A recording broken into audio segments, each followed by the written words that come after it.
Hey! Hey there! Today I'm going to show you the optimized and consistent build for farming Ice Maiden using Serena. Now I know I've already made a video earlier. I was actually gonna include the skill power build for Serena in that video. But as soon as I found out about her skill power bonus ability triggering from multi-hit, I had to scrap the math I did for the skill power build and start over. So as promised in that video, here's the optimized and consistent 10-second clears for Ice Maiden. Once I knew that we receive buffs when destroying weak points, I knew what to build for Serena. So I farmed mutant cells to optimize it before uploading my skill power build. The devs might have tried to power creep Serena's damage by buffing skill power for other Descendants. What they failed to see was that Serena also deals skill power. Now I expected this and quickly had a build idea in mind with the math worked out. But what I did not expect was that the bonus skill power damage also triggers on multi-hit. This obviously blown this out of proportion, and I started from scratch. And so far from what you've seen in the background, I am only using this build on Smithereens. Yes, weapon damage and fourth ability damage does not matter against this boss. The only time fourth ability is a little useful is for its additional damage when breaking the weak point. You can try not using fourth ability when breaking the weak points and you can still do it relatively quickly. The boss gives you absurd amount of buff to your skill power when breaking weak points. More broken weak points, the more skill power increase. So it's almost always a requirement to break weak points before using your shotgun.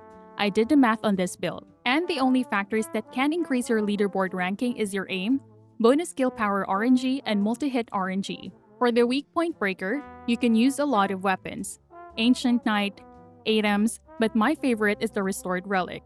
There may be different ways to do this that will reduce your leaderboard time, but the reason why I love the restored relic is because I don't need to aim. The rockets destroy 1 to 3 weak points depending on RNG automatically. For Serena, we no longer need tons of HP. We need damage to our skill power. Using maximized power over focus on singular is okay, but the damage difference is so irrelevant for the extra 50% cooldown increase. The cooldown modules here are also just there to factor for human error and mitigate the increase in cooldown from maximized kill. But for those of you who wants to maximize the damage dealt for leaderboards, this will be your build.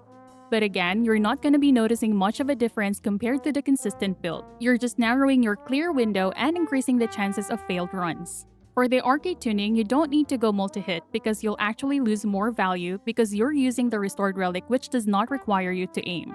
Going multi-hit will reduce your shotgun skill power damage and can only be viable when you use Ancient Knight to aim down those weak points.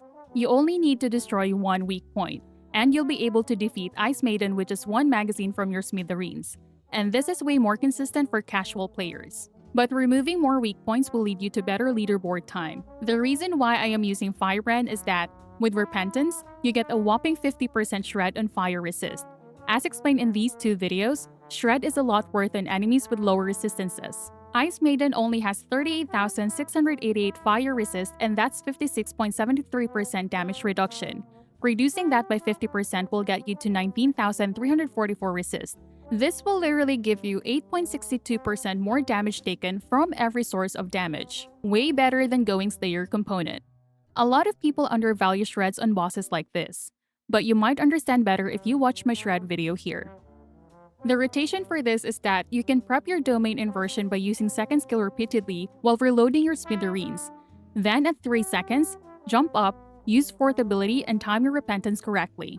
Now this is also a factor for reducing your time.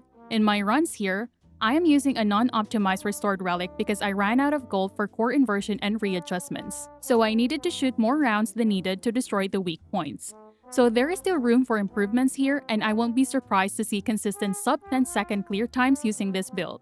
After the weak points have been destroyed, swap your shotgun and empty the magazine. Use third and first abilities when needed. This boss also has random invulnerability states, and this can be broken when you hit Ice Maiden with an ability. And that's basically just it. Now I could have gone for sub-10-second runs, but again, I have skill issues, so I won't even try. That's it for this video, guys, and I'll see you in the next one. Bye!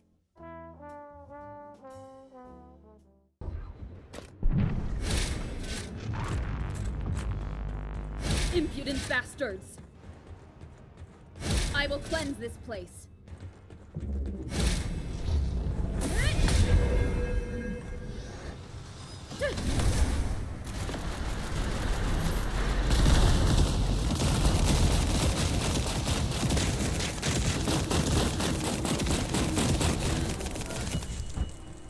Punish the wicked.